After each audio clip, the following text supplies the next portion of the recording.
welcome back to Mendo Seed Talk. And we're here on the first really chilly fall day in the last week of October.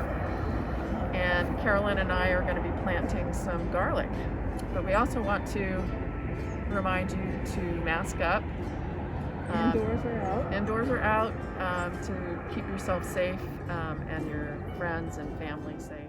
Yesterday, this bed was full of overgrown with morning glories, and it was my old potato bed. And so we ripped out everything, and this again is a no-dig system.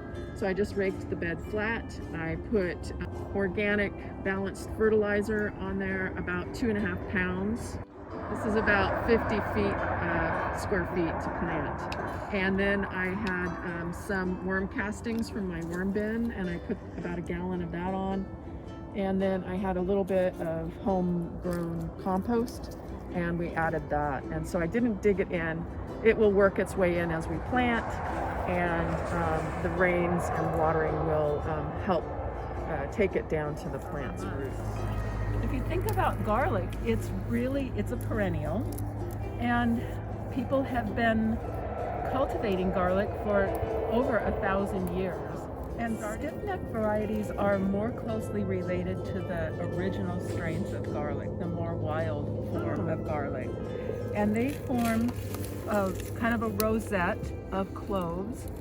The cloves are actually leaf buds. They're the dormant leaf buds that help the plant get through this hot summer months. This is actually the stem right down here at the very base. And then this is a swollen, dormant leaf bud that surrounded that main stalk of the garlic plant. As the days lengthened and got warmer, the plant was signaled to make the buds and go into dormancy. But when it first starts to grow, this little dormant leaf bud or clove is going to send out roots from this basal plate, and a new stalk of leaves will appear from the tip.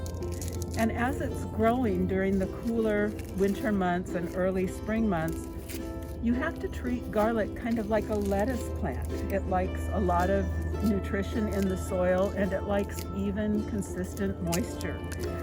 So you need to be really careful of those dry spells during the winter months and give your garlic regular irrigation during the dry spells over the winter, or you won't get a nice size head at the end. Yes, and when you're saving your own garlic seed or selecting, these are all from nurseries and they're certified disease-free garlic. Yeah. I save mine from year to year, and I save the cloves the heads that are about this big, not the super huge ones and not the smaller ones, and then separate them out. And I discard any double-nosed cloves. What does that mean? I have two cloves side by side in it. Oh, okay. And I plant out these larger sized ones. These are very big cloves. And I discard the very small ones. The other type of garlic is the more modern variety, I guess you'd say, and they're the soft neck varieties. They don't have this hard central core, and they have many more smaller cloves towards the interior of the head. Yeah. They're the ones that are more commercially available in the grocery store. And these old stiff neck varieties have more flavor. The reason why I chose the ones I did is because I like a big fat clove in the kitchen. I don't like to peel garlic. And I also try to select varieties that are easy to peel. Yeah, this is the little basil plate where the roots will come out. And you can sort of see them. Pointy end up. Oh, pointy end up, yeah.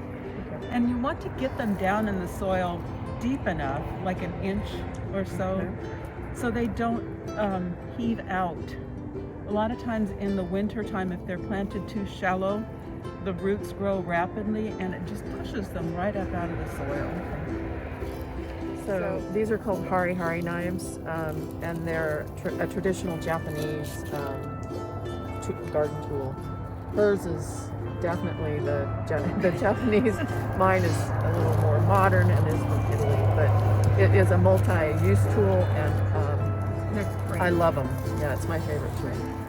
In a larger field situation, I use a Cobra hoe, which is just a long-handled hoe with just a hook on the end, and I'll run the hook down the row and loosen the soil to a depth of a couple inches, and then you can just pop them right in. Sometimes what I do is I just lay the cloves down Oh, great on the idea. ground as a visual, so I know where I'm planting.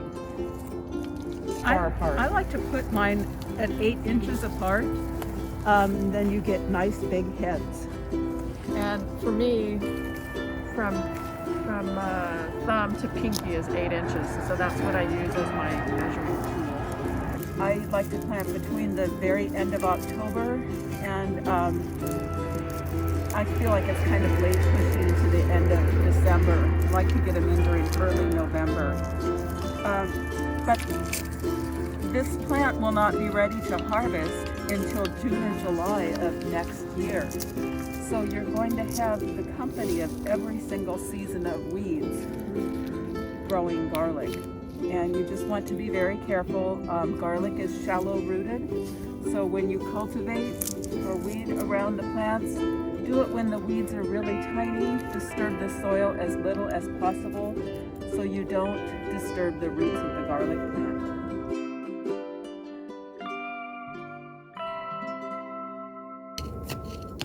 How deep do you plant them? About as deep as the bulb is big.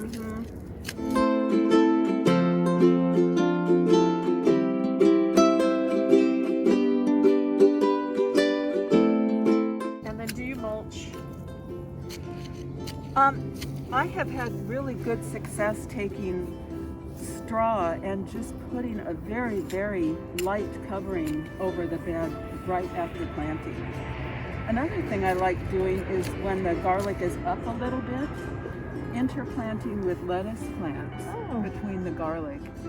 And they have the same requirements, and the lettuce just helps reduce the weed growth. And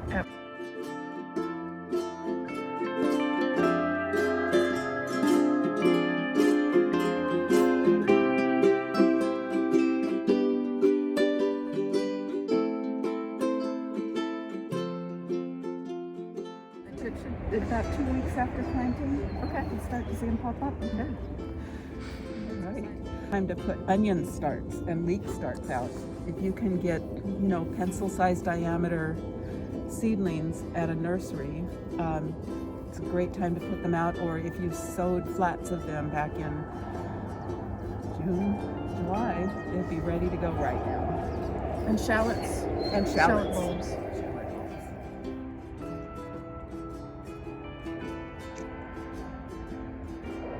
So I just learned a really great way to prepare garlic for cooking. You can take a mason jar and fill it with all your cloves and then shake it for quite a while, and the peels just fall right off. Okay. And then you can store those peeled cloves in the refrigerator for a week or so.